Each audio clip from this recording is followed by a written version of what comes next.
In 2017, a descendant of one of Whanganui's leading whānau was elected as a national MP.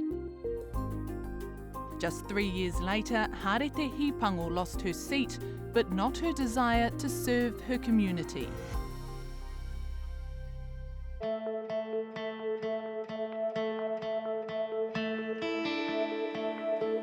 In 1868, the first Māori MPs entered New Zealand's House of Representatives. Today, there have never been more Māori in Parliament. They span the political and cultural spectrum and continue to leave an indelible mark on our political landscape.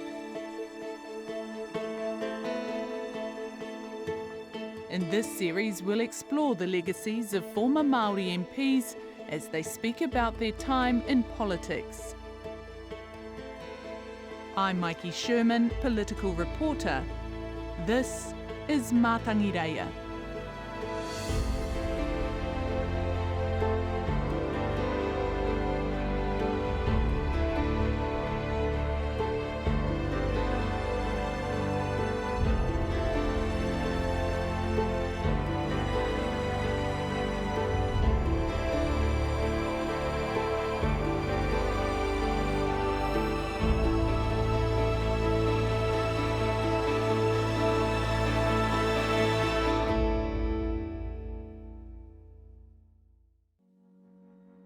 I am the daughter, the mokopuna, the mother, the sister, the cousin, the auntie of my whanaunga in Whanganui. I'm the former Member of Parliament for Whanganui, the first Māori woman elected into a general seat in Whanganui, and I simply carry on the duty of care of my tūpuna. Ko Harete Hipango taku ingoa, he uri ahau no Whanganui. Harete ngā mihi nui ki a koe, tēnā koe mo ko tai mai nei ki tēnei o nā whare, ki te kōrero ki a mātou o Matangireia, ngā mihi nui ki a koe. Me koe hoki, Māki. I wondered if we might start with your name, Harete Mākere Hipango. Tell me about the whakapapa of that ingoa. Harete Mākere Hipango. It's a name both my mother and father chose. My mother is Eileen Mary Shaw, and she's third generation Irish New Zealander. My father, Huaini Weremu Hipango, is Whanganui Māori and Scots ancestry. So mum and dad named me Harete after tūpuna on my father's side, Mākere after my mother's sister, whom she was very close to and was like a mother to her younger sister, and Hipango, tūpuna name, no Whanganui. And paint me a picture of your childhood. What was that like? Immersed in whanaungatanga Maiki, so grew up at Putiki at the mouth of the Whanganui River. Mum met my father when they were both New Zealand Air Force down here at Poneke at Shelley Bay, and she was one of the first Pākehā actually in the Ngāti Poneke Māori group they were called in those days, kapahaka. My father's Anglican, mum's Catholic, so in order for my father to marry my mother in those days, he had to go through this transition of Catholicism and learning about the Catholic Church and faith, but was never baptised Catholic, retained the Anglican whakapapa heritage because that's part of Putiki, the village I grew up in. It wasn't until a little bit later I became more aware of what colonisation was. Whanganui was not only colonised, we were, I'd say, religionised too, because of course with colonialism, we had the religious element that came with that. It's not until we get older that we start absorbing and processing and taking these things in. My childhood memories were ones of Putiki was the centre of the universe. Yeah, happy days. But also my mother, because being Pākehā, and this is in the 1950s, marrying a Māori and into a Māori family, I think my mother had hard days too because she was a South Island woman, and so mum became very dislocated from her family because she married a Māori. And so we didn't know much about my mother's ancestry. We were immersed and we lived amongst my father's people. And so, of course, we took on that identity of being Māori. But I always acknowledge the dual heritage. of both my mother and my father. Was there much te reo Māori around you as a child? No, kao. And my father, again, was a product of that era. My father went to the Anglican school, St George's School, as a little boy. And when he spoke Māori, he had it punished out of him. So we grew up as a result of that, as a consequence of that. And Dad strove in his later years in life to speak the reo, but we didn't grow up immersed in that. And that doesn't deny in any way whatsoever our identity as being Māori. We were immersed in that. The reo was around us when we were down at the marae, but we never spoke it, or it was never spoken around in the home setting. But certainly memories as a child, sitting at the feet of the nannies, particularly in the kōrero, you'd hear it. And how many brothers and sisters did you have? Who was in the whānau at the time? I come from a family of 5 children. Firstborn Ngāwai was her name. She died 3 months old, cot death. And again, during that time, smoking was in vogue. It was fashionable. So both of my parents and the aunties and uncles were smokers. So sudden infant death syndrome, it's called these days. But Ngāwai died 3 months old. Then I have 2 older brothers, Haini, Wāta, then there was me, and then a younger sister, Pipiana. So 5 of us. And tell me about the river, which is a significant part for anyone growing up in Whanganui. E rere kau mai te awa nui nei. Ai te kāhui manga ki Tangaro, ko au te awa, ko te awa ko au. Growing up, look, the river was always there. We lived we were on a hill. So we lived on a hill right beside the river. And on the other hill was is our family urupa. And then on the next hill over was well known for where the Anglican ministers used to conduct their mission back in the late 1800s. The marae was right next door to the river. We would never go to the river. And on reflection, we didn't go there because it was polluted. It was a place that was not well. It was unhealthy. And my memories as a child, just cycling to school alongside the awa, was seeing the pipes of this muddied, murky water running out into the river. And it was raw sewage that would this is in the 70s, that would get pumped into it. And my memories of wondering, why is there not bird life? Surely there's got to be eka in the river. But there wasn't, because it was so heavily polluted. And then moving on from that, as a younger woman during our Whanganui River Claim hearings, so in the late 70s, early 80s, and I was at law school then, but would come home and go down to the hearings and move around the marae and listen to the stories of the old people, their evidence, talking about what the life force and the force of the river used to be with the life as it was in those days. And so the childhood memories of the Whanganui River were sad ones in that it was unwell, but always it was an essence and a life force that struggled to survive, and it has. What about politics? Was there much talk about politics around the dinner table as a child growing up? No, not with my parents. Mum considered it was very impolite to speak about politics and to ever find out how much somebody was earning or anything like that. But 'cause I was exposed to it when I was amongst the wider whānau and with the aunties and the uncles down at the marae. But it wasn't just on the paipai and the maho of the marae, it was in the kitchen too. So the learning was not just at the feet listening to the kuia and the koroiki, it was also out the back, hands-on, helping out in the kitchen. So politics, dynamics, human relationships, human nature of that engagement. So yeah, we were immersed in the politics of those relationships. But I became more aware of the politics, and I remember in the 70s, and watching TV because it was important. Education was important in our family, and that was very much reinforced by both my mother and my father. And part of the education was to keep up with the news. We would watch the news, and I remember in the 70s, I was aware of the Māori Land March. I never got to go on it. I really wanted to, but I was too young.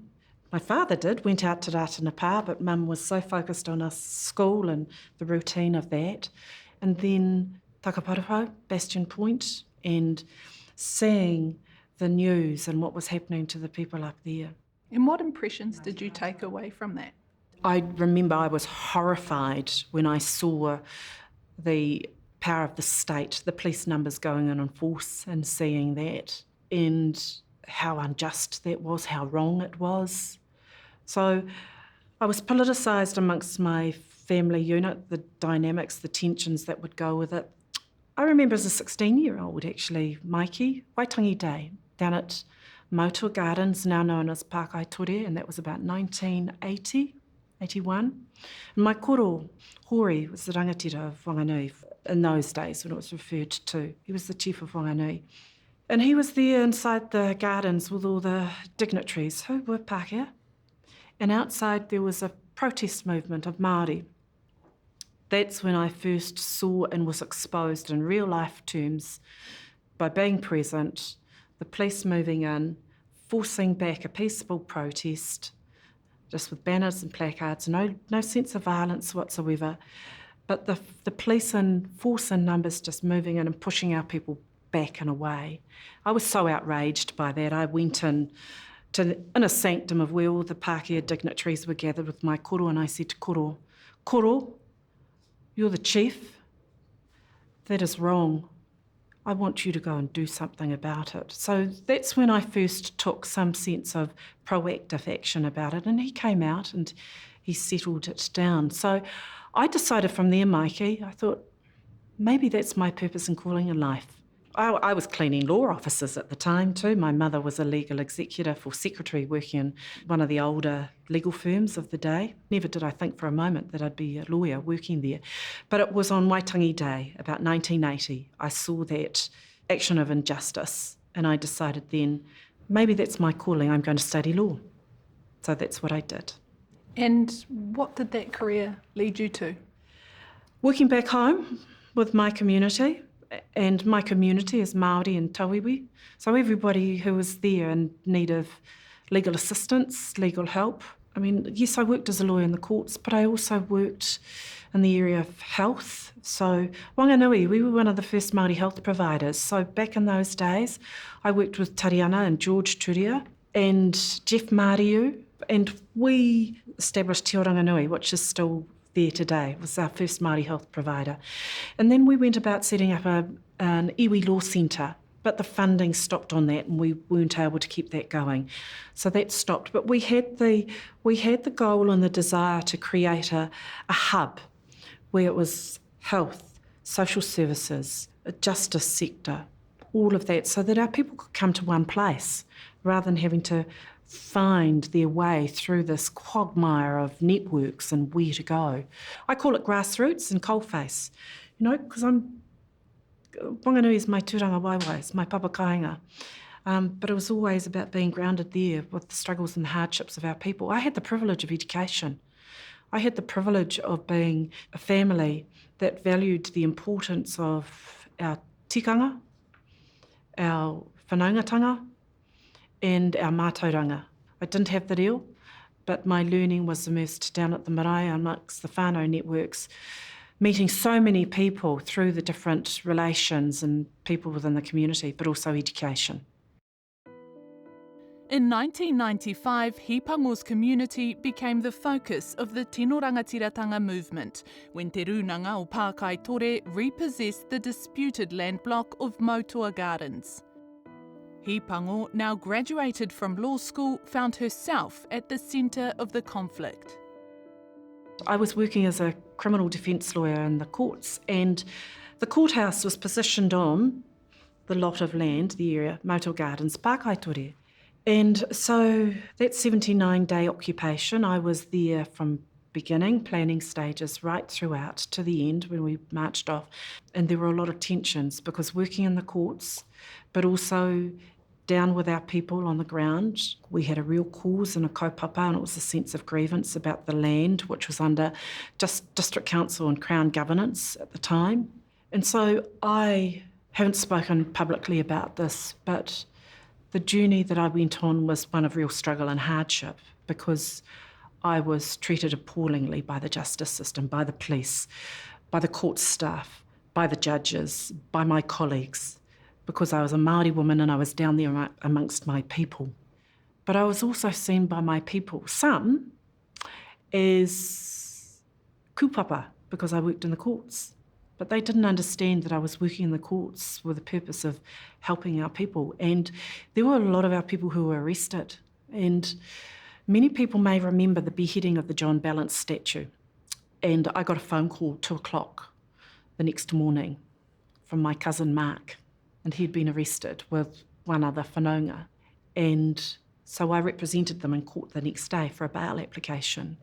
Our old people simply just wanting to say a karakia in the foyer of the courthouse was not permitted. That created such further division. And I was navigating my way throughout the whole day of getting permission from the judge for our people to say karakia in the foyer of the courthouse, and the judge, who was so dismissive and unwilling to tolerate anything Māori, let alone a Māori lawyer there.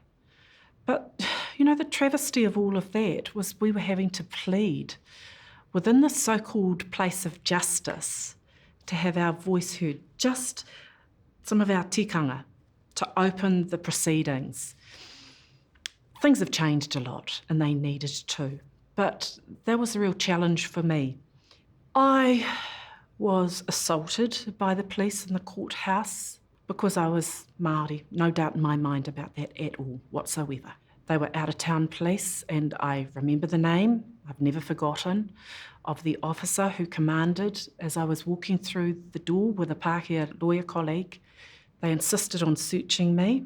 I was there as a lawyer to do my duty as an officer of the court. And my colleague, I felt a sense of abandonment. Walked on, didn't stay to say, no, she's fine. She's an officer of the court. Leave her. So I got searched, patted down, the full body search, by male police officers. I had 2 police officers come up to me to restrain me physically.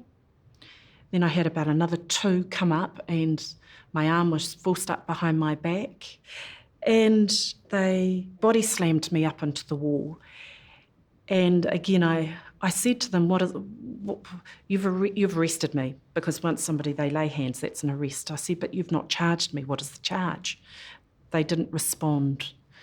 And I was totally stunned and bewildered, because they'd caught me at a time where there was nobody else around. Then I got sort of frog marched out of the courtrooms, and literally the police got me and they threw me out. I wasn't resisting. I was just asking, why have you done this to me? And I couldn't think of any other reason. Is that racist? I would say yes. I was helping our people because no other lawyer at the time was prepared to do it. I was the duty lawyer doing it. So I know the justice system intimately from both sides, really. What impact did that have on your wairua? I was hurt. But you know what? My mamae was nothing compared to what our tupuna had been through and what I'd seen others of how they'd been handled. And brutalised is a very strong term, but my wairua had been brutalised. I'd been physically assaulted. I had been humiliated in that sense, but it strengthened my resolve, Maiki. What I saw as a 16-year-old played out on me. And I was an officer of the court. Yeah. It strengthens one's resolve. And it's called resilience. And it's called mana.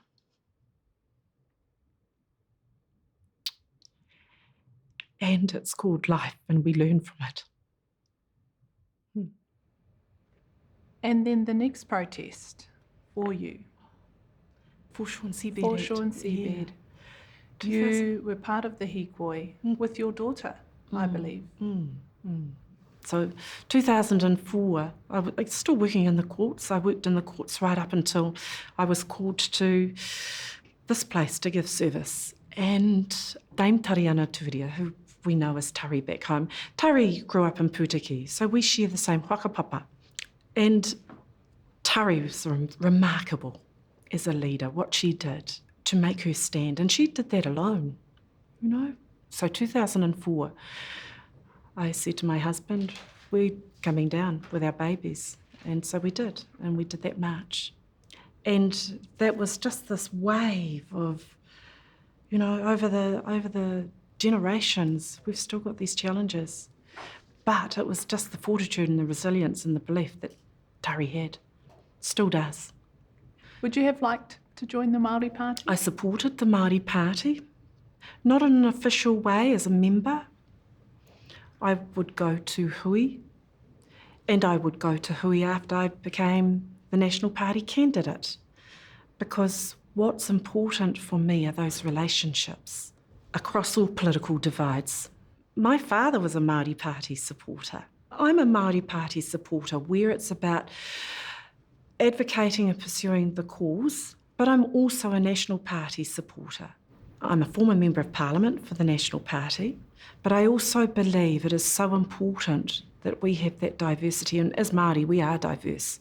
It's about being positioned and positioning ourselves into all different areas and levels of influence. So am I a Māori Party supporter? I support whoever it is in whichever political or social grouping is going to help advance the cause and the well-being of our people. And when I talk about our people, I talk about my Māori community, but I also talk about my Tawiwi community. After 25 years of working as a lawyer, in 2017, Hipango was selected to contest whanganui for the National Party after being approached by former MP Chester Burrows. So the National Party, I had been asked several times. Both my parents had died by this time. My children were, all three of them, were independent. They'd finished their college schooling. And so I thought this freed me up, because it's always, for me, has been about whānau and our community first. So I turned to Tariana and I said, what do you think? She said, yes, Harete. Yes. And that was acknowledgement, again, that I believe it was aligning with some of the values we'd been immersed in. Look, in my young days, I remember Uncle Hepi Te Heuheu and his sons, who were cousins to my father, Timi and Timu. Strong National Party.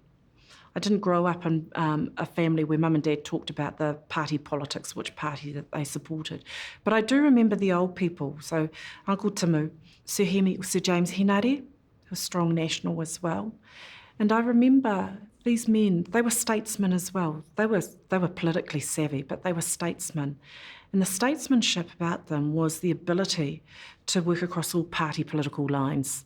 And it was that whakawhanaungatanga, and it was those relationships. And that's something that I learned from the old people, the importance of the ability to traverse all walks and communities of life, not just here in Aotearoa, but globally as well, Maiki.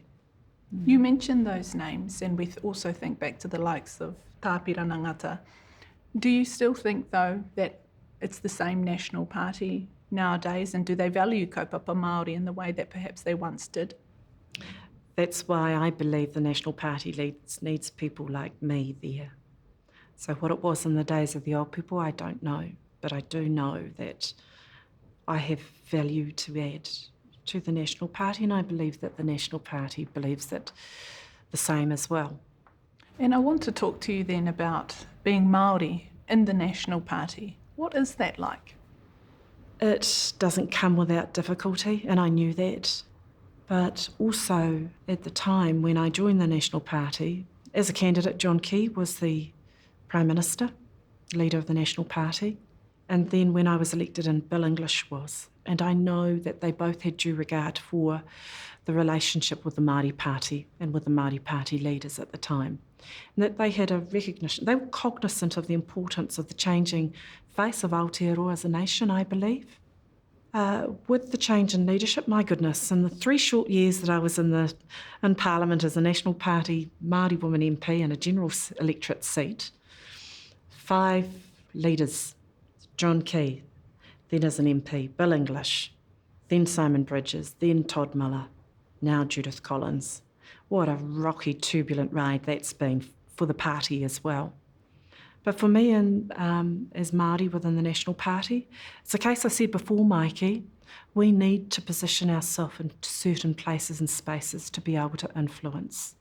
What about the National Party Māori supporter? Because there are those out there, but they're not as vocal or as visible as supporters with other parties. Why do you think that is? I think in part it's because there's not enough Māori within the party. Māori on the global and national scale as contributors to Aotearoa, and particularly now in the economy, we are big punters. And it's time for Aotearoa, it's over time actually, it's overdue. And I think money talks, money has influence and power. Not all of us have money. We have resilience, we have education, we have the ability to navigate the turbulent competing waters and tides that go with it. The Māori voice in the National Party is still yet to be truly valued, I believe. That's coming.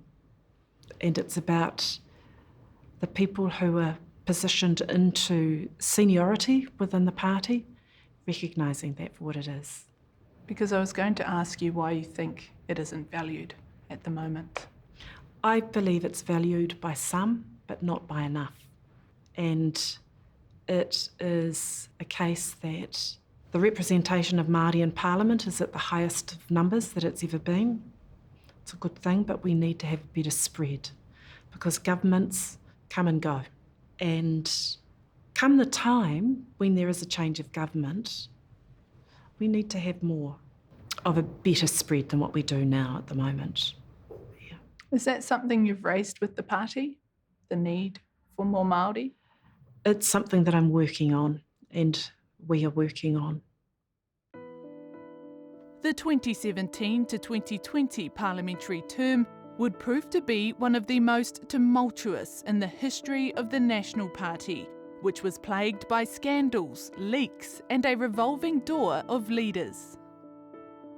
I want to talk to you about Simon Bridges and Todd Muller. Who were you supporting at that time? What happens in caucus is tapu. It stays there in caucus. And this is something that I alluded to earlier in our kōrero too. You know, there's too much about me, myself and I. Not enough about we, ourselves and us. And so I support the National Party. I was positioned there in the National Party to lift the level of awareness of my colleagues and the party for the time that I was there. I haven't finished. I may be out this time. But just because we're not in Parliament doesn't mean to say that we can't continue to influence in other places and spaces. You know, the days when I practised, I talked about working in the district court as a criminal lawyer. I was a youth advocate, so I was a youth lawyer too. So I worked with a lot of our kids. And I practised in a way that I didn't want people coming into my office. That's far removed from their world. That's coming into my professional world. So I would always ask, could I come to your home? And most of them were open to that. So I would go to the homes of these young people. There was no kai in the fridge. The walls of their houses, they were stripping the boards to burn to keep warm, you know, to get some warmth during the winter.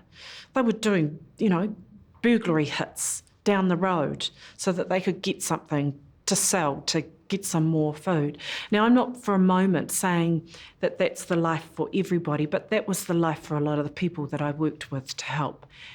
And it was about how can we change that? Now, I worked in that area for about 27 years, Maiki. I don't see a heck of a lot of change. I was on a select committee. It was a Justice Select Committee. Now, my background, 27 years practice of law, I didn't get to be on the Justice Select Committee. But I was on the Māori Affairs Select Committee only for a short time until I got removed. But I asked to go in, sit on the Justice Select Committee because it was an area that I knew, and it was youth justice. It was about shaping frameworks and policies in the police force and in the justice sector. And I remember asking a question of one of the senior police leadership, this is the police commission actually. I said, have you heard of Te Pūao Te Atatu? The report. Never heard of it. I was astonished. This was 30 years later. And I was with I was there as a young woman during those stages of it being formulated and written. So all this time later, here I am sitting on a select committee, and we have some of the leaders of this country not knowing about Puaoteatatu. Even some of my MP colleagues, and I'm not just talking National Party, I'm talking about Labour, I'm talking about Greens, they hadn't heard of Puaoteatatu, yet these are the very people who are making laws and formulating policy to be the solution for our people. And that's the empowerment that I talk about, and that's what really does attract and appeal for me to the National Party, but I need to have more time and influence to help shape that. But John Key, Bill English and Tariana acknowledges them both for this. It's about empowering our people, that self-responsibility, the self-empowerment, the self-accountability, the mana motuhake that goes with it. Puaoteatatu was a beam of reality that still hasn't happened yet. I want to talk a little bit about the policies here in Parliament that you were a part of in terms of the debates, the euthanasia bill and the abortion law reform. Those struck a chord with you, didn't they? They did, and they do with many, not just me. And I'm mindful, I've been elected predominantly by Pākehās in a general seat as a woman of dual heritage. So I've spoken more about my Māori values inside, but those values aren't in isolation for the rest of us in Aotearoa. They're values that we all benefit from. But I spoke because, Maiki, again, I was nurtured and shaped with the importance of valuing life and people. What was distorted by the media, whether it was out of convenience or not, is that I was speaking from a pro-Christian viewpoint. They were remiss in not recognising, and I spoke about this in the House, my legal eye lens training and application. So I spoke to those bills premised on looking to the detail and the letter of the law. And that's what my job is to do as a lawyer. I had for years worked as a person trained in the law to apply, to ply, to bend, to work the lawyer, as would be of benefit and advantage to my clients, the people I was helping and advocating for. I was then, at the time, in the place of Parliament as a lawmaker, as a legislator. So I had a responsibility, as does every other parliamentarian, to make sure that whatever law is shaped is done in a way that is legally responsible, but is also responsible about protecting our vulnerable. The duty of the state is to protect and look after its weakest. It's not always about the rights and the liberties and the libertarian movement of this is our freedom of choice, we can have a right to choose. Well, yes, but so long as it's responsible and it's not deemed at the life or expense of others. So the media played me out as being pro-Christian. I'm not anti-Christian in any way whatsoever, but it wasn't from the perspective of a person trained and skilled in the law. And that's what my training, my job was to do, and I articulated that, but it wasn't portrayed that way. I'd worked in this space with young women who had abortions and the impact that that had had on their lives and their whānau lives as well. I'd worked in the area of end of life and palliative care, mental health units, psychogeriatric units. I had worked in that space for years, and I had drawn on that to say, here's a parallel of the shaping and actual safe legislation in place and how it can have effect to protect our people, while still permitting the ability to have some level of choice, not at the expense of other people's safety and protection. What about your comments that the Prime Minister was supporting full-term abortions? Was that too far? The comment that was made there, in the context, again, it was distorted. And the context was, again, that looking at the letter of the law, and the letter of the law permits that to happen. That's not too far. You're speaking with a woman who is a lawyer here. And you're speaking with a woman who will call it out for what it is. And the power of the media is so mightyful. I've learnt that. And when I use my voice, people will apply and manipulate that whatever way they choose to. My family have learnt that too through these campaigns, the social media trolling that's gone on. I talked about the bigotry and racism. That wasn't just targeted at me. It's appalling when they target my children and my husband. That happened. It's appalling that it's still happening, but that's the reality. And even though I look like and sound like what I do, I've been called out. You sound too Pākehā, you look too Pākehā, you're too Māori. Whichever way I go, that's the resilience factor. I'm always going to be judged and condemned either way, no matter what. But it's about value space. The media, you are so powerful. And if you go down a certain line, you can portray a person to be something that they're really not. And I learnt that as a politician.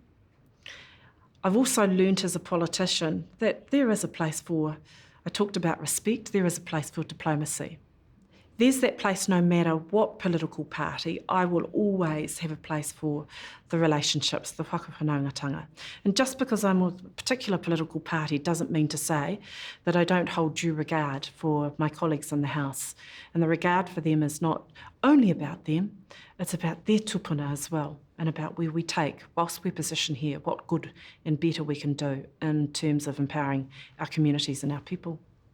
Who were your allies in Parliament, those you would turn to for support and advice?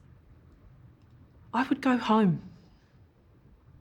And from a practical point of view, it was about observing, assessing, learning the terrain, learning the art of politics, learning the treachery of politics, learning the importance of integrity that needs to be with this place.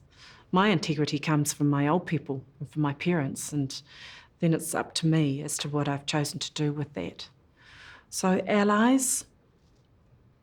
In my office, I had set up the bookshelf, and in that bookshelf, I had our whānau, our Hipango kahukiwi laid there, and the Hipango mere pounamu laid there. And then positioned just beside them, photos of my tupuna, my great-great-grandfather, my great-grandfather, my grandfather, my father, and my deceased brother Wata. And having that visual but obvious presence in the office was really important for me. So there were days I'd go into my office and I would just stroke the kahu and the mere and hold the photos of my whānau. That does sound rather lonely here. Yeah. And you've mentioned the word integrity quite a bit. Did you feel as though you could trust many people here? You trust your instinct. Yes, it is lonely. It is lonely, but one has to immerse into the setting to learn how to survive. Election 2020 will go down as one of the worst results for National. What was it like for those of you in the thick of it? The campaign was disrupted and disruptive. It wasn't tight. It wasn't a collective. People were going off on their own kaupapa and course. Out of adversity, though, come good things. And it's about having the mindset and the way of moving beyond. So it's the learnings that come with these things. Maiki, my concern always comes back to how's it going to affect our people on the ground? How's it going to affect our communities? The struggles and the hardships, are they going to be lessened in any way with what we're moving into, what we're embarking on, with the policy sets and formulations? I'm a firm believer that we've got to empower our people, our communities. And I've worked in the area with people who know how to do that. So during the COVID period lockdown, my views have never aligned with many of my caucus colleagues. I'm not in there to be a yes and a no to their views. I'm there to challenge and to test because I've been elected by my community and articulate and be their voice. But my community, as I say, is Māori and Pākehā. But out of the 2020 election, My concern is for Aotearoa. My concern is for how are people going to come out of dependency? Are there going to be more or less jobs? The jobs that are there now at the moment, why are people not taking them up? We're struggling to get people to work. Why is that? Why are we so locked into this level of dependency on the state, having to keep providing? And I'm not saying that a one-fits-all scenario, but I do know from the communities that I come from, that I've grown within, Māori community, legal community, business community, and the importance of how policies impact on that, whether we can grow the business to nurture and sustain others to grow with it. Yeah, I'm concerned for the direction that the country's going in, and whether we continue to have this handout mentality or we start more of the resilience and investment in our people on the ground. Following the demise of Todd Muller's short-lived leadership, Hipango was given a significant promotion by his successor, Judith Collins. But it wasn't enough to return her to Parliament. In the red wave of the 2020 election, Hipango lost her seat, and National didn't gain enough party vote to return her as a list MP. Do you hope to come back to this place, perhaps at the next election? Whether it's the next election or not, my hope and my desire to make a difference is still there, Maiki. Whether it's in this space, in Parliament or not, is left to the people. I've still got a few years and levels of service to give, so wherever that might be. 3 years went by too quickly. Not nearly enough was done and achieved. There were things that I achieved for our community. When I talk about our community, bearing in mind I'm in a general seat, Whanganui electorate, politics is a numbers game, and I saw and I learnt, and that for some people can compromise their values. That's not easy. And I tried never, and I hope I never did compromise my values. But politics, democracy is a numbers game. So you're chosen by the will of the people and the voting power of the people. I came to be here because the reality is the majority vote was the Pākehā vote. So what I managed to do in the time that I was here wasn't just solely about me, what I achieved. It was because of the relationships that I had with other people, my colleagues who were in government and in other ministerial or portfolio responsibilities, being able to just kōrero and say, this is going to be good for our community, which is my community, and for others as well. So whether it means coming back to Parliament, time will tell. Time is a teller of all things, isn't it? Well, we shall see. Tēnā koe, ka waihoa ke kiko nei, a taua kōrero. Ngā mihi nui. Kia ora, Maiki. Thank you.